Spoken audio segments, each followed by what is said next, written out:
We're struggling to get to herd immunity. I'm Michael Smerconish in Philadelphia. This week, we reached a tipping point. In many parts of the country, supply of COVID-19 vaccine now outstrips demand. Consider that on Thursday, here in Philadelphia, at a mass vaccination site, there were 4,000 extra doses due to expire. And for the first time, Los Angeles County was projected to not hit its weekly goal of administering 95% of its vaccine supply, because appointments for the first dose have decreased by about 50%. This after the New York Times had already reported that in rural, more Republican areas, there are far more doses of the vaccine available than there are people interested in receiving the jab. In a county in Wyoming, a local health official asked the state to stop sending first doses of the vaccine because the freezer was already stuffed to capacity with unwanted vials. In an Iowa county, a clinic called people who had volunteered to give shots to tell them not to come in because so few residents had signed up for appointments. A new CNN poll maybe tells us why. 26% of Americans say they will not get the vaccine. And among Republicans, that number is 44%.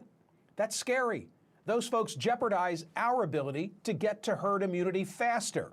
If we don't get vaccinated and periodically boosted, we could prolong the pandemic and find ourselves continuing to fight this battle for years when we have the medical innovation to get back to living our normal lives in a matter of months. As law professor Shannon Spector argued at Smerconish.com this week, without a better carrot or a bigger stick, many Americans won't get vaccinated and we will suffer more death and dislocation.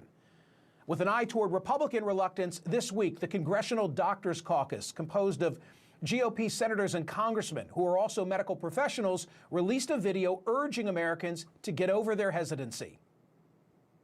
It's obvious to me from a medical standpoint, the only way to protect ourselves and your loved ones and to end the government's restrictions on our freedoms is to take action and get the vaccine. I look forward to the freedom that I, along with my loved ones, will regain once the vast majority of Americans are vaccinated.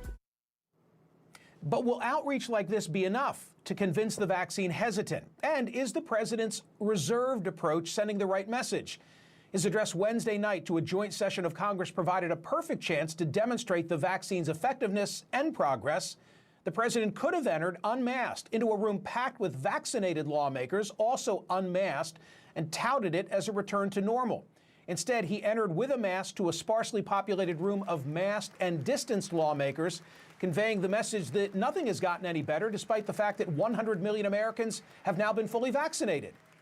We saw a historic image of the president delivering an address to Congress backed by two women, Vice President Kamala Harris and House Speaker Nancy Pelosi.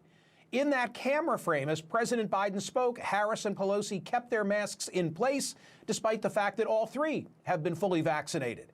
As CNN medical analyst Lena Wen put it in the Washington Post, with masks and distancing, Biden's speech sent the wrong message about the power of our vaccines. She further wrote, imagine if Wednesday's joint session had required that all attendees be fully vaccinated.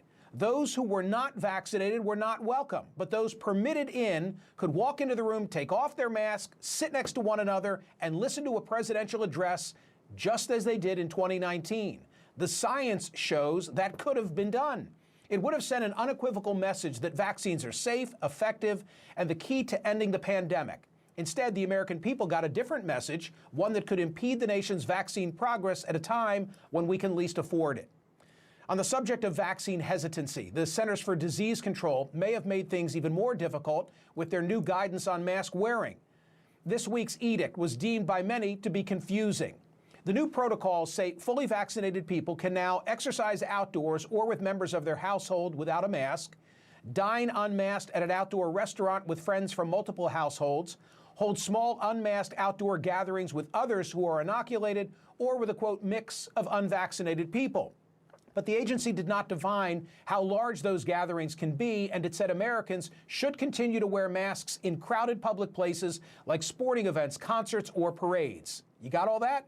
Former FDA Commissioner Dr. Scott Gottlieb said this. The guidance that CDC put out, I think, is a step in the right direction, but it's relatively confusing. It's not very clear in terms of what they're prescribing, and I think we need simpler rules if we're going to be prescribing something over society. We need to decide what our public health goal is. He's not alone. Public health professor Daniel Halpern and infectious disease physician Monica Gandhi co-authored a piece in the Wall Street Journal under the headline, "Take off your mask and go outside." They concluded Americans can be outside without masks except for a, quote, packed setting where social distancing is impossible. At this point, those who remain unvaccinated are most at risk. But according to the CNN poll, when asked about returning to our routines, the group most comfortable with doing so are those who have not and will not get the vaccine, 87% of them. If we want to convince the unvaccinated to do their part, is the best approach to show them those who have had their shots are still wearing masks, or would displays of our foregone freedoms in a pre-COVID world be more effective messaging? That's the carrot.